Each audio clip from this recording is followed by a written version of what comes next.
निवडणूक आयोगाविरोधात आज विरोधकांचा सत्याचा मोर्चा निघणार आहे। मतचोरी, मतदार याद्यांमधील घोळाविरोधात विरोधकांनी एल्गार पुकारलेला आहे। ठाकरे बंधूंसह काँग्रेस आणि राष्ट्रवादी मोर्चात पूर्ण ताकदीने उतरणार आहेत, तर महाविकास आघाडीतील इतर पक्षांचाही मोर्चामध्ये सहभाग असणार आहे। दुपारी 1 वाजता फॅशन स्ट्रीट पासून या मोर्चाला सुरुवात होईल, तर मुंबई महानगरपालिका प्रवेशद्वाराजवळ मोर्चा थांबणार आहे। मोर्चात सामील होण्यासाठी कार्यकर्ते मुंबईत येण्यासाठी राज्यभरातून रवाना झालेले आहेत। मोर्चा नेमका कशासाठी निघतोय, काय नेमक्या मागण्या आहेत, काय कारण आहेत, आपण समजून घेऊया। निवडणूक आयोगाचा कारभार हा बेजबाबदारपणे सुरू आहे असा विरोधकांचा, महाविकास आघाडीचा आणि मनसेचा आरोप आहे। मतचोरी केली जाते असा दावा विरोधकांचा आहे। मतांमधील घोळ हा कायम आहे आणि तो घोळ थांबावा ही मागणी आहे। निवडणुकीतील गैरव्यवहार होत आहेत आणि त्यामुळे ते गैरव्यवहार होऊ नये तशी मागणी आहे। तर मोर्चामध्ये कोण कोण सहभागी होणार आहे? ठाकरेंच्या शिवसेनेकडून पक्षप्रमुख उद्धव ठाकरे, मनसे अध्यक्ष राज ठाकरे, काँग्रेसचे नेते सहभागी होत आहेत, तर शरद पवारांच्या राष्ट्रवादीचे अध्यक्ष शरद पवार स्वतः, शेकापचे जयंत पाटील, डावे पक्ष आणि महाविकास आघाडीतले इतर घटक पक्ष हे सारे पक्ष, त्या पक्षांचे नेते या मोर्चामध्ये सहभागी होणार आहेत। सत्याच्या मोर्चाचा मार्ग कसा असेल तर फॅशन स्ट्रीट पासून सुरुवात होईल, पुढे मेट्रो सिनेमाकडे हा मोर्चा येईल, मेट्रो सिनेमापासून उजव्या हाताला हा मोर्चा वळेल, सरळ गेलं की पुढे मुंबई महानगरपालिकेचं मुख्यालय आहे, त्याच्या प्रवेशद्वारावर जाऊन हा मोर्चा थांबेल। याच परिसरामध्ये छत्रपती शिवाजी महाराज टर्मिनस, आझाद मैदान हा सगळा भाग सुद्धा आहे आणि तिथं जाऊन मोर्चा थांबेल।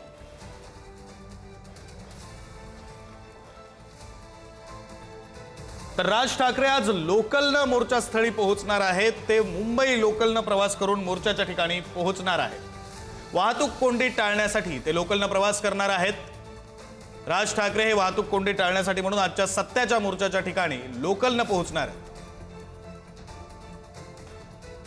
एक वेळेला महाराष्ट्रानेच पहिलं पाऊल पुढे टाकलेलं आहे, यावेळेला देखील पहिलं पाऊल महाराष्ट्रच टाकेल।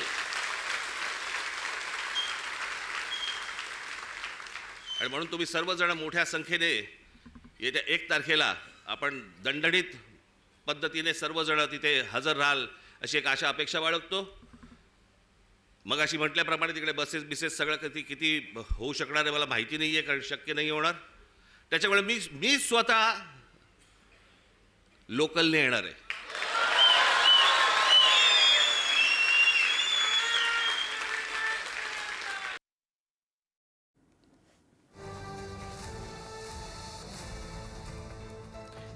या संदर्भात बोलण्यासाठी आपले 2 प्रतिनिधी आपल्यासोबत जोडले गेलेले आहेत। श्रेयस सावंत हे सध्या दादरमध्ये राज ठाकरे यांच्या निवासस्थानाच्या परिसरात आहेत, तर आपले प्रतिनिधी संदीप राजगोळकर हे सध्या छत्रपती शिवाजी महाराज टर्मिनसच्या परिसरात आहेत, जिथं मोर्चा निघणार आहे। सुरुवातीला श्रेयस यांच्याकडे जातो।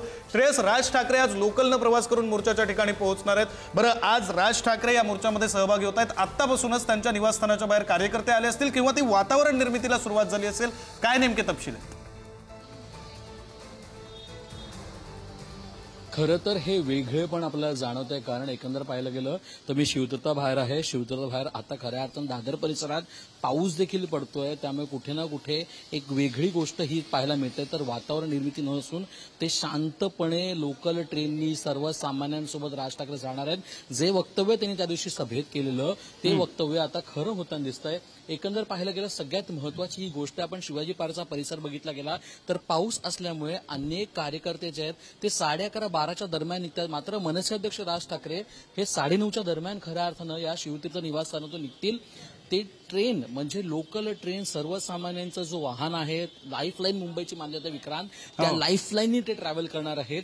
ते इथून थेट दादर स्टेशन जातील, दादर स्टेशनला ते उतरतील, दादर स्टेशनला ते फास्ट ट्रेन पकडून खऱ्या अर्थानं चर्चगेटला जातील आणि चर्चगेटला गेल्यानंतर ते कुठल्या तरी एका हॉटेलमध्ये थांबतील आणि तिथून ते थेट जे फॅशन स्ट्रीट जे आपलं आहे, जिकडून मोर्चा सुरू होणार आहे तिकडे ते येणार आहेत। एकंदर पाहायला गेलं सगळ्यात महत्वाची गोष्ट आहे, शिवतीर्थाबाहेरचा माहोल जो आहे तो अगदी आता शांत होणार आला, कारण मनसाध्यक्ष राज ठाकरे यांनी सांगितलंय की त्यांना प्रवास लोकलनी करायचा। त्यामुळे कुठे ना कुठे जे कार्यकर्ते आहेत, जे मनसेचे कार्यकर्ते सगळे दादर जिल्ह्यात जमतीलच, मात्र ज्या प्रमाणावर खऱ्या अर्थानं मुंबईच्या जागेवरून लोक जाताना दिसत आहेत ते सगळे 11-11:30 नंतर येणार आहेत, पण मनसाध्यक्ष राज ठाकरे हे लवकर निघणार आहेत। खऱ्या अर्थानं आपण पाहिलं गेलं तर तब्बल अनेक वर्षांनी मनसाध्यक्ष राज ठाकरे हे थेट लोकल ट्रेननी ट्रॅव्हल करणार। त्यामुळे कुठे ना कुठे उत्सुकता त्या गोष्टी सुद्धा आहे की सर्वसामान्यांचा जेव्हा मोर्चा म्हणतोय ते सर्वसामान्य जसे प्रवास करतात तसेच प्रवास मनसाध्यक्ष राज ठाकरे करतात। आपण पुन्हा एकदा बघूया, शिवतीर्थाच्या निवासस्थानी आपण आहोत। इथूनच थोड्याच वेळात मनसे अध्यक्ष राज ठाकरे हे थेट दादर स्टेशनपर्यंत जाणार आहेत आणि लोकल ट्रेननी थेट तो प्रवास करताना आपल्याला दिसणार आहेत. खऱ्या अर्थानं विक्रांत बघितलं गेलं तर महत्वाची ही गोष्ट आहे की सर्वसामान्यांचा हा मोर्चा आहे आणि तो मोर्चा तसाच झाला पाहिजे असं प्रत्येक ठिकाणी सभेत किंवा गोष्टीला मनसे अध्यक्ष राज ठाकरेंनी सांगितलं होतं.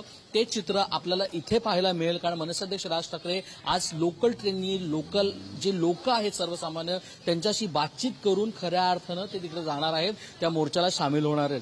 एकंदर पाहिलं गेलं सगळ्यात महत्वाची ही गोष्ट आहे 1 वाजता मोर्चा आहे, त्यामुळे 1 वाजताच्या मोर्चा ठिकाणी मनसे अध्यक्ष राज ठाकरे हे मोर्चा ठिकाणी पोहोचतील. मात्र त्या अगोदरच ते लोकल ट्रेननी प्रवास करून चर्चगेटला पोहोचणार असं आपल्याला कळतंय. बरं, धन्यवाद श्रेयस या सगळ्या माहितीसाठी. यानंतर पुन्हा एकदा आपण मुंबईमध्ये येतोय. मुंबईमध्ये आज विरोधकांकडून मोर्चा काढला जातोय, सत्याचा मोर्चा असं या मोर्चाला नाव देण्यात आलेलं आहे. आपले प्रतिनिधी संदीप राजगोळकर आपल्यासोबत जोडले गेलेले आहेत.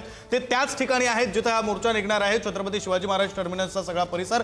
संदीप, काय नेमकं आत्ताचं वातावरण आहे या ठिकाणचं? वातावरण निर्मितीला सुरुवात झाली असेल, पाठीमागं मोठमोठे बॅनर दिसत आहेत, ते अगदी कालपासूनच लागले असतील. कार्यकर्ते वगैरे यायला सुरुवात झाली आहे का? अगदी विक्रांत, 4 तासांनंतर या मोर्चाला सुरुवात होणार आहे. मी सध्या छत्रपती शिवाजी महाराज टर्मिनस परिसरामध्ये आहे, ज्या ठिकाणी या मोर्चाचं रूपांतर सभेमध्ये होईल. फॅशन स्ट्रीटपासून या मोर्चाला सुरुवात होईल आणि मी सुरुवातीला चित्र दाखवतो. मेट्रो स्टेशनकडून येणारा हाच रस्ता आहे आणि याच रस्त्यावरून सगळे मोर्चेकरी जे आहेत ते चालत या ठिकाणापर्यंत येणार आहेत आणि वेगवेगळ्या पक्षांचे बॅनर्स लागलेले आहेत, झेंडे देखील लागलेले आहेत. मात्र सगळ्यात मोठी बातमी हीच आहे की काँग्रेस पूर्णपणे या मोर्चापासून अलिप्त आहे का असा सवाल आता विचारला जातोय. कारण मनसेचा अजूनही वावडा आहे का काँग्रेसला असंच विचारावं लागेल. कारण मनसे, शिवसेना, उद्धव बाळासाहेब ठाकरे, राष्ट्रवादी शरदचंद्र पवार पक्ष या सगळ्यांचे झेंडे, बॅनर्स या संपूर्ण परिसरामध्ये आपल्याला पाहायला मिळत आहेत. मात्र काँग्रेसचा एकही झेंडा या ठिकाणी पाहायला मिळत नाही. हे समोर जे ट्रक्स आहेत, 2-3 ट्रक्स ठेवलेले आहेत, याचंच एक छोटं व्यासपीठ जे आहे ते याच ठिकाणी बनवलं जाणार आहे आणि त्याच व्यासपीठावरून हे सगळे नेते जे आहेत ते त्या सभेला संबोधित करणार आहेत. समोर आपण पाहतोय महापालिकेच्या चौकातला हा जाणारा रस्ता, इथेही डिवायडरवर सगळ्या पक्षांचे हे झेंडे आपल्याला पाहायला मिळतात. पण काँग्रेसचा कुठलाही झेंडा नाही. वातावरण समजून घ्यायचं, वेळोवेळी तुमच्याकडे येत राहू. तुर्तास धन्यवाद दिलेल्या या माहितीसाठी. यानंतर थेट आपण पुण्यामध्ये जाऊया, कारण राज्यभरातले कार्यकर्ते जे आहेत सर्वच पक्षांचे ते आता मुंबईकडे यायला लागलेले आहेत. राज ठाकरे लोकलनं मोर्चास्थळी पोहोचणार आहेत. वाहतूक कोंडी टाळण्यासाठी म्हणून ते लोकलनं प्रवास करणार आहेत. मनसे अध्यक्ष राज ठाकरे सकाळी ठीक 10 वाजता दादरमध्ये शिवाजी पार्कच्या शेजारी असलेल्या त्यांच्या शिवतीर्थ या निवासस्थानावरून निघतील. ते दादर स्टेशनला जातील. दादर स्थानकावरून ते लोकलनं मोर्चास्थळी पोहोचतील. वाहतूक कोंडी टाळण्यासाठी म्हणून राज ठाकरे लोकलनं प्रवास करणार आहेत. याआधी त्यांनी भाषण करताना कार्यकर्त्यांच्या मेळाव्यामध्ये म्हटलं होतं की मी मोर्चास्थळी लोकलनं येणार आहे आणि त्याप्रमाणे ते लोकलनंच मोर्चास्थळी पोहोचणार आहेत. सकाळी 10 वाजता ते लोकलनं निघण्यासाठी म्हणून आपल्या शिवतीर्थ या निवासस्थानावरून निघतील. दादर स्थानकाला पोहोचतील आणि तिथून ते लोकलनं मोर्चास्थळी पोहोचणार आहेत.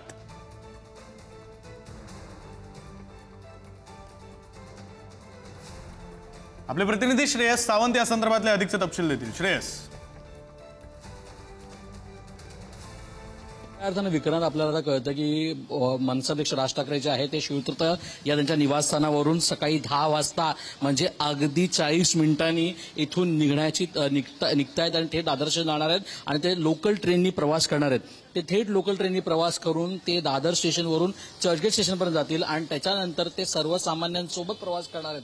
तब्बल अनेक वर्षांनी खऱ्या अर्थानं मनसे अध्यक्ष राज ठाकरे हे या मोर्चाच्या ठिकाणी रेल्वे ट्रेन जाणार आहेत आणि त्याचाच खरं तर वेगळेपण इकडे जाणवतोय. आपण बघू शकतो विक्रांत, सकाळी 10 वाजता दरम्यान ही गोष्ट घडेल असं आपल्याला कळतंय. सूत्रांच्या माहितीनुसार 10 वाजता मनसे अध्यक्ष राज ठाकरे हे इथून शिवतीर्थ निवासस्थानावर निघतील आणि दादर स्टेशन जातील. आपण बघू शकतो तर पहिल्या घटकेपासून ते आतापर्यंत मनसे अध्यक्ष राज ठाकरे यांनी आपल्या प्रत्येक भाषणातून या सगळ्या मोर्चावर बोलताना सांगितलं की हा सर्वसामान्यांचा मोर्चा आहे, हा कुठला पक्षाचा मोर्चा नाही. पक्षाची लोक येण्यापेक्षा यात सर्वसामान्य इन्व्हॉल्व्ह झालं पाहिजे.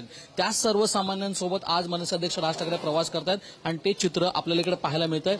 शिवतीर्थ ह्या निवासस्थानी आता बाकीच्या गोष्टी ज्या आहेत जरीही आपल्याला शांत वाटत असेल, मात्र दादर असो, भांडूप असो, मुंबईच्या अनेक परिसरातली लोक असो, दैसर उपनगरातली लोक हे एकत्र मोठमोठ्या प्रमाणावर ट्रेननी, लोकल ट्रेननी प्रवास करणार आहेत. दादरवरून 100-150 मनसेचे कार्यकर्ते जे ते ट्रेननी 11-11:30 दरम्यान ते निघणार आहेत आणि खऱ्या अर्थानं सर्वसामान्यांबरोबर प्रवास करणार आहेत. आणि हाच प्रवास मनसे अध्यक्ष राज ठाकरे हे करताना आपल्याला दिसत आहेत. एकंदर पाहायला गेलं तर दुपारी 1 वाजता हा मोर्चा आहे. दुपारी 1 वाजता या मोर्चाच्या, आता आपण शिवतळा बाहेर आहोत, मात्र दुपारी 1 वाजता हा मोर्चा आहे. 1 वाजता मोर्चा जो असेल तो फॅशन स्ट्रीटवरून होईल. मात्र त्या अगोदरच मनसे अध्यक्ष राज ठाकरे तब्बल 3-4 तास अगोदर चर्चगेटला पोहोचणार आहेत. कुठे ना कुठे वाहतूक कोंडी आपल्यामुळे होऊ नये हे कुठे ना कुठे सांगण्याचा प्रयत्न मनसे अध्यक्ष राज ठाकरेंचा आहे आणि हे करण्याचा प्रयत्न सुद्धा मनसे अध्यक्ष राज ठाकरेंचा आपल्याला कळून येत आहे. विक्रांत.